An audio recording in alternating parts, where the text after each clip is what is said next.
पूरे ब्रजमंडल में शरद पूर्णिमा का पर्व बड़े ही हर्षोल्लास के साथ मनाया जाता है। मान्यता है कि शरद पूर्णिमा की रात ही भगवान श्री कृष्ण ने गोपियों के साथ महारास रचा था। इस अवसर पर हम आपको उसी स्थान पर लेकर जा रहे हैं जहां शरद पूर्णिमा की रात 6 माह के लिए भगवान का रास देखने के लिए रुक गई थी।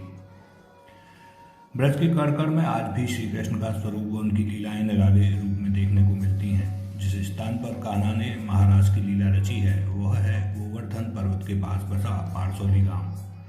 कहा जाता है कि आज से करीब 5200 वर्ष पूर्व शरद पूर्णिमा पर भगवान कृष्ण ने यहाँ सूरश्याम सरोवर पर अपनी गोपियों के साथ महाराज किया था, जिसे देखने के लिए चंद्रमा ठहर गया था।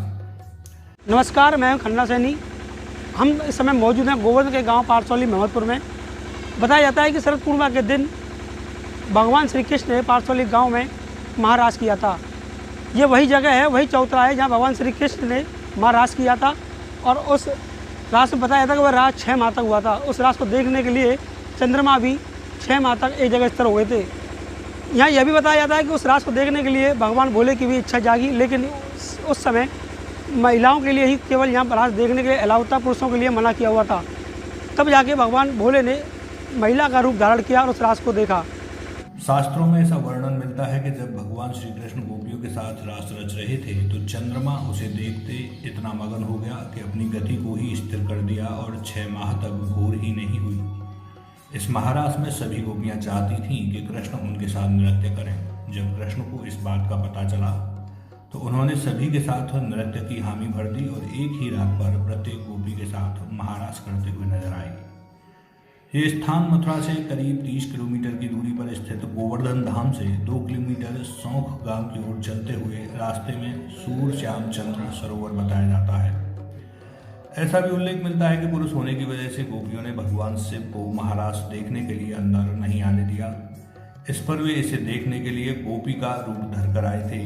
वहीं भगवान शिव का यही रूप अब गोपेश्वर महादेव कहलाता है। बलदाऊ जब इस महारास में शामिल होते हैं तो गोपियां उन्हें पहचान कर पकड़ने के लिए जाती हैं। तब वे भागकर सिंह का रूप लेते हैं और दूर से नृत्य देखते हैं। 6 महीने में चंद्रमा की शीतलता से जो घनीभूत रस धरती पर गिरा वही रस एकत्रित होकर सरोवर बन गया। तब से इस सरोवर का नाम चंद्र सरोवर पड़ गया।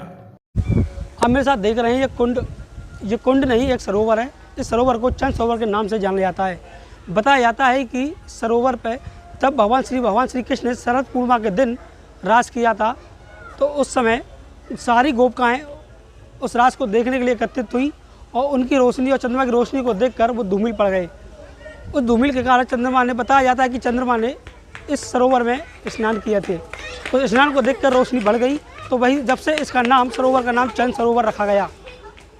इस सरोवर का आचमन और स्नान सभी मनोकामनाओं को पूर्ण करने वाला बताया गया है। यह जो स्थल है पाराशर ऋषि जी की तपस्या स्थली रही है, इसलिए परासौली बोलते हैं। और महारास भगवान ने इसी जगह किया था, इसलिए महारास स्थली भी इसे बोलती हैं। सारस्वत कल्प में महारास भगवान ने इसी स्थान पर किया था। भगवान की जब इच्छा हुई गोपियों के साथ विहार करने की, तब उन्होंने मुरली बजाई और गोपियां अपनी देह गे की बहान भूल करके दौड़ी चली आईं प्रियतम से मिलने के लिए। तब उन्होंने उनकी कौन सी गोपी थी जिनको कात्यायनी पूजा में वरदान दे चुके थे कि मैं तुम्हारे मन की इच्छा पूरी करूंगा, उन गोपियों को महाराज भगवान ने बुलाया महाराज के लिए। जब गोपियों के साथ में महाराज किया भगवान ने, तो भगवान ने अपने अनेक रूप धारण कर लिए। प्रत्येक गोपी के बीच में एक एक कृष्ण कन्हई दिखा दिए। और इसी जगह भगवान ने काम का भी मर्दन किया है।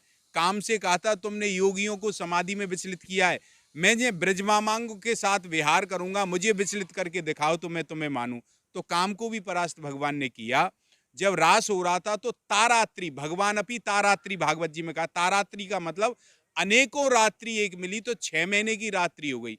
और जब 6 महीने की रात्रि हो गई, भगवान ने महारास किया, तो उसी समय जब चंद्रमा ने देख के ठाकुर जी प्रिया प्रीतम का रास देखा, तो उनके द्वारा जो अमृत वर्षा हुई, उसी से ये चंद्र सरोवर यहाँ बना हुआ है।